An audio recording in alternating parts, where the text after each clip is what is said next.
interested me particularly. It came from a man I'd never heard of.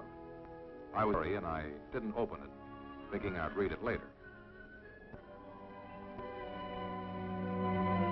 I didn't get to it until that night, just as my wife was putting the kids to bed.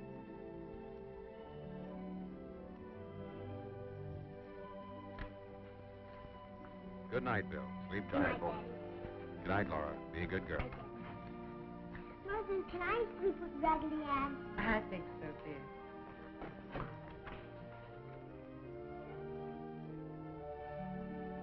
Well, the letter surprised me. It was from a passenger who'd once flown with me. He wrote telling me he'd enjoyed the experience. Wondered if I'd write him telling him how a big airline operated. I'm not a good correspondent, but anyhow, I decided to answer him. First, I told him I was the right. I'm just one of a team, sir, I wrote. People, each one of them contributing to every flight. I remember your flight, and I'd like to tell you, make a big commercial airline work. Maybe that'll help explain what I mean.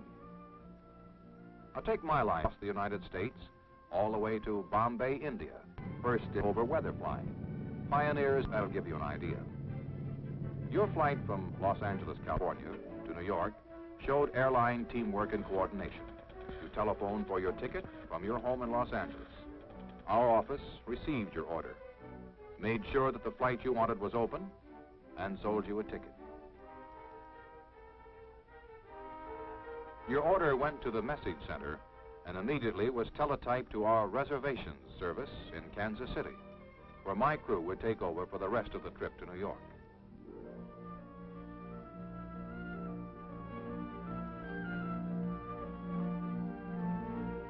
Every ticket is cleared here, giving a complete picture at all times. 10 minutes after you'd ordered your ticket, your name was on its correct flight listing. You were all ready. You called for your ticket 2 days later at our Los Angeles office. Altogether, a pretty painless business. On your departure day, you checked in at the airport. Everything was ready. Your luggage checked aboard. Your traveling comfort in the hands of a smooth working team. That's a fine plane, that Constellation you flew in. They built her at Lockheed Aircraft in Burbank, California, using the engineering and production techniques that have made us successful in aviation. The Constellation is very costly. And once you've seen her come together at Lockheed, you know why. She winds up over 95 feet long, with a wingspan of 123 feet, with 10,000 horsepower, more than enough to pull 4 average railway trains. She weighs 107,000 pounds loaded. When she's finished, we pilots think we've got the slickest ship in the air. Before we ever see her, she's put through a series of exhaustive tests. Every part of her, from nose to tail, gets this treatment. The reason is a word we live by in the airline business. That word is safety. Well, that's the story of your airplane. Now to get back to your flight. You got off on schedule and headed for Kansas City, 5 hours and 10 minutes away. Your pilot and I were old friends. After a couple of hours aloft, you had luncheon. And I think you'll agree with me that the meal compared very favorably with that served by a good restaurant anywhere. Which brings up the food story, one we're pretty proud of. We've done a lot of pioneering here, too. In our Kansas City test kitchen, we're always working on recipes, procedures, and equipment, giving food for thought to food for flying.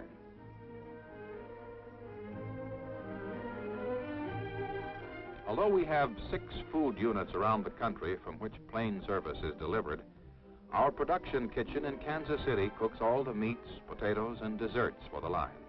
75% of the food used in our coast-to-coast feeding is prepared here.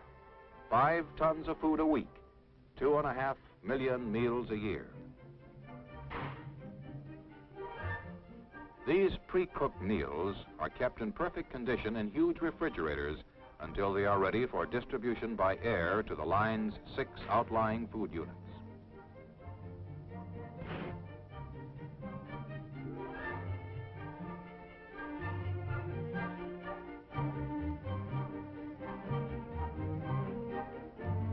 Each unit restores its own food in special ovens.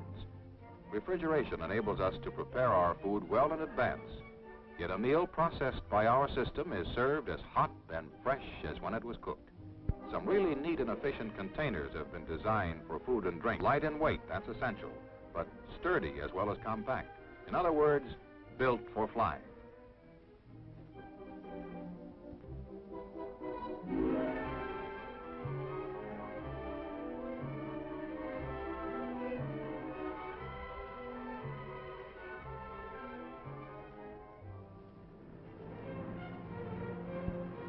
When a plane lands, one of the first things we do is to remove the used service and put in the fresh service, whether it be another meal, a snack, or simply a beverage.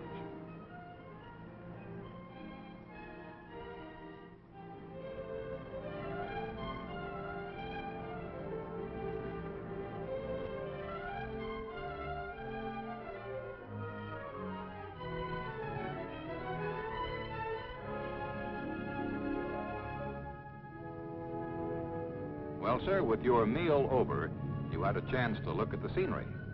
It's pretty spectacular on that Los Angeles to Kansas City run, particularly the Grand Canyon of the Colorado.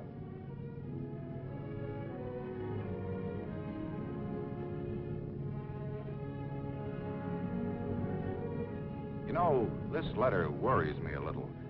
Are you getting enough behind-the-scenes stuff? I'll try to put down some inside information. Now, let's see. Did you know it takes the company several years to train a captain or co-pilot?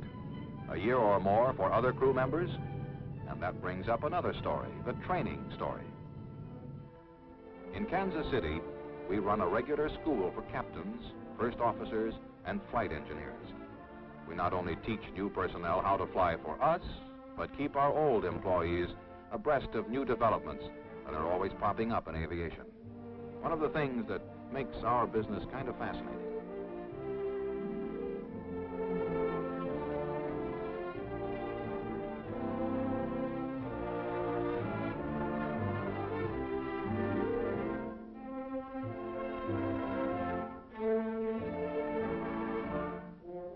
We take 3 physical examinations a year, 2 government, 1 company. And this constant checking up goes for training, too. Once you get started, it never stops. Every 6 months, we get an instrument check, blind flying. And there are regular line checks. Our pilots have logged 1 million hours, but these standards are never relaxed.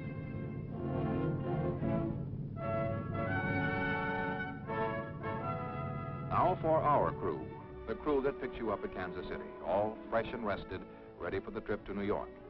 I'm captain. 18,000 hours flying with the line. Been flying since 1933.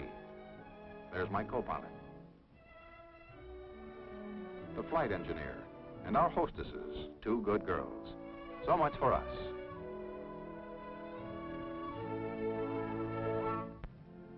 Now, while you were flying toward us from Los Angeles, here's what we were doing in Kansas City. My co-pilot and I checked in at flight control, the operations boys. We talked over New York weather, ceiling 800 with a chance, but only a chance of lifting.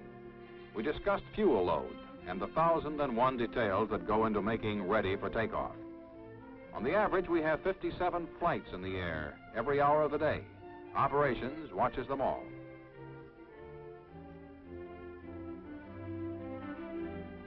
Next, meteorology, weather forecasting. Our company was the first to employ staff meteorologists, and we listen to what they say every time we fly. The chief gave us the weather forecast, which he gets from the government, our own forecasters, and our planes aloft. Weather was uncertain at low altitudes, so we decided on 19,000 feet for a smooth ride over the clouds.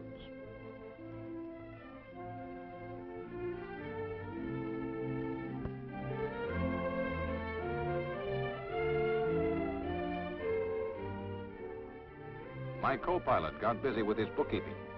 Our fuel order amounted to 4,000 gallons, enough to fly from Kansas City to New York and back again. We burn about 1 gallon a mile, 5 gallons a minute.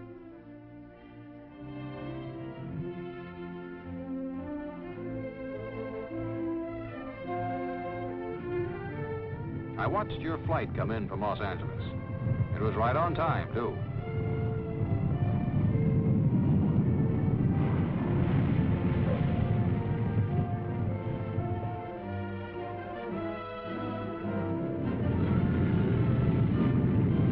People get very busy all at once when a big ship comes in. I've seen it 1,000 times, I suppose, but never get tired of watching it. Every man concerned has an important job to do, and it all contributes to the speed, comfort, and safety of your flight.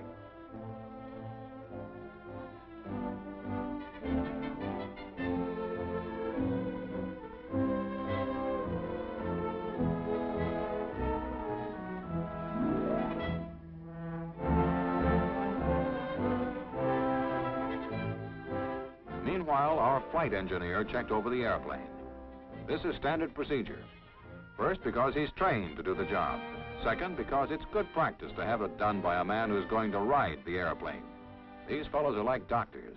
They know where to look. And this checkup takes place every time one of our planes gets ready for departure.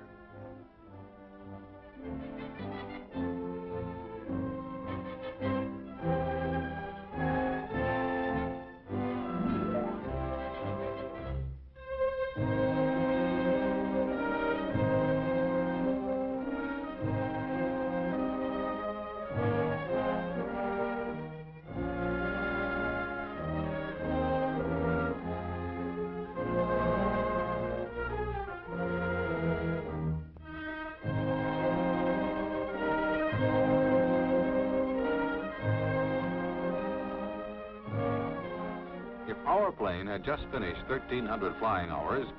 It would have been brought to this overhaul base and had all 4 engines replaced. Every 10,000 hours, we just about take the whole ship apart and rebuild her. I wish you and all the other people who fly regularly could see this operation, because it typifies the kind of attention a scheduled airline like ours gives its airplanes. First thing we do to a plane when she comes in is to remove her engines and tear them down piece by piece.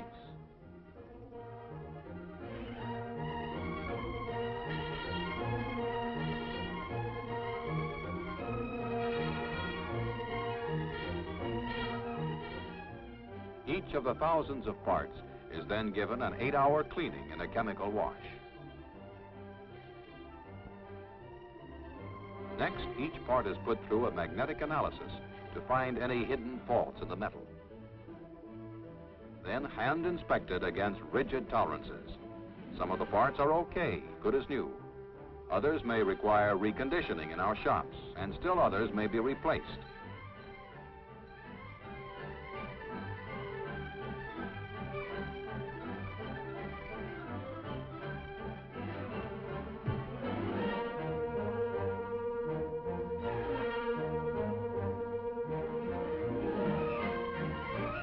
When the engine is reassembled, however, every part measures up. It's really like a new engine.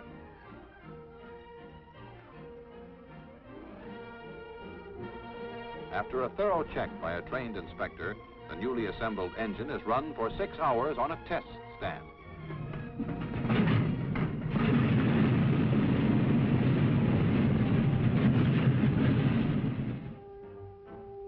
Interiors are entirely renovated in our upholstery shop. They also replace any fabric-covered surfaces that need attention. Meanwhile, our sheet metal shop handles any work on the skin and fuel tanks of the ship. The base tests the airplane's radio equipment, every bit of it. It also rips out her entire electrical system and rebuilds it. Her instruments get a ride on an oscillating test machine, which goes through the most severe maneuvers an airplane could be subjected to.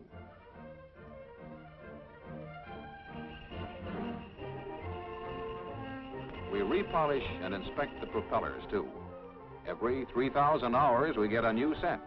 The balance of these blades is so perfect that, believe it or not, the weight of a paper matchbox will make them revolve.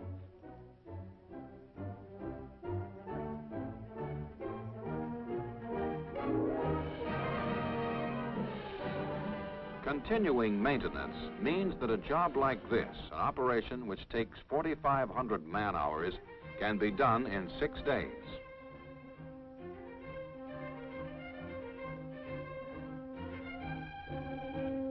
last thing we do is weigh the ship. Our planes must stay within 1/2 of 1% of their original weight.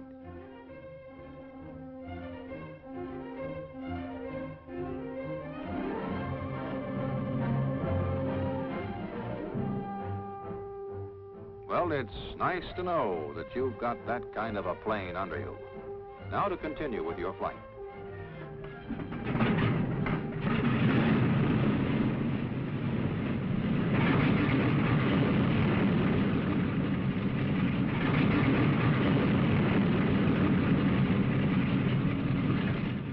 Kansas City Ground Control, TWA Flight 2.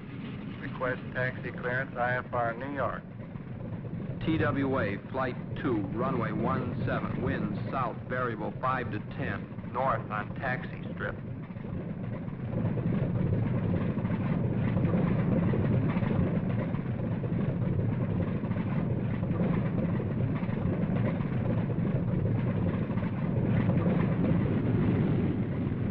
You'll remember we taxied past the tower.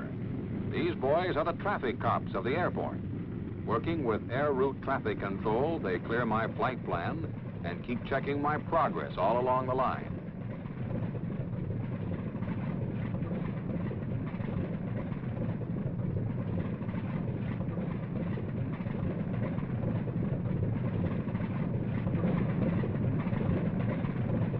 We moved down to the warm-up block.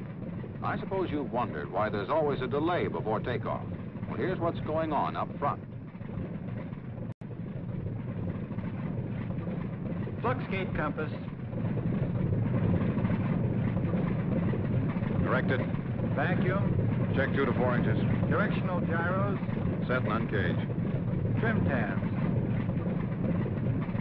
Set. Takeoff flaps. Takeoff flaps. Pitot heaters. Check heaters. Control services. Free and full travel. Engine instruments. Normal. Generators. On. Carburetor air. Cold. Propellers. Full increase. Mixtures. Bridge. Fuel pumps. On high. Airplane. Ready. Kansas City Tower, TWA Flight 2, ready for takeoff. TWA 2, clear for takeoff.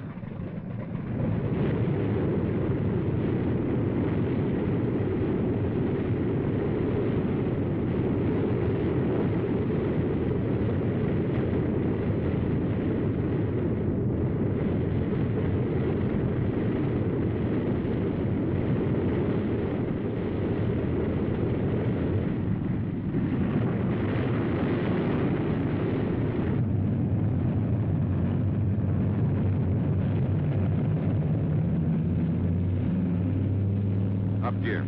Up gear.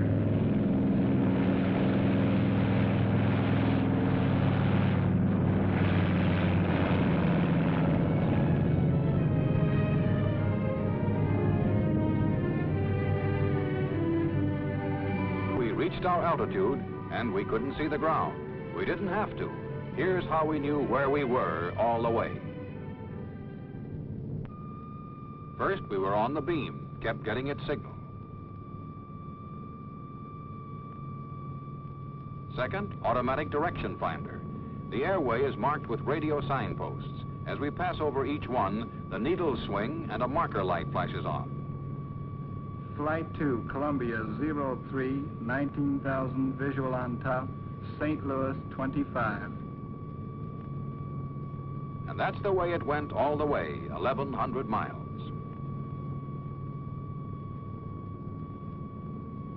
Flight 2, St. Louis 25, Indianapolis 10. Midway between points, we'd tune in on the station ahead and ride in and out of that range. Flight 2, Indianapolis 10, Columbus 4747.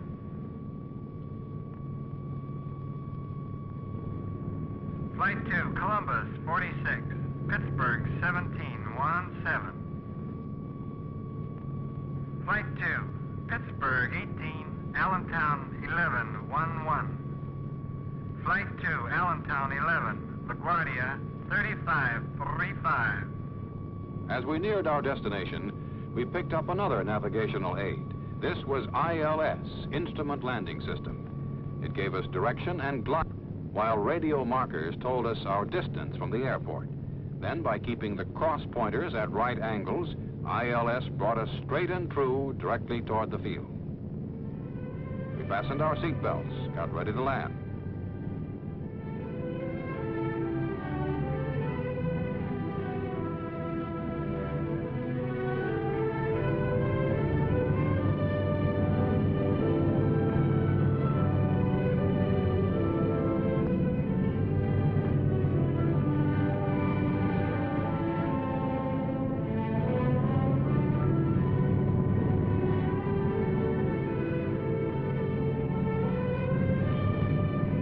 Instrument approaches are standard procedure nowadays through the magic of radio.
Well, sir, that's the story.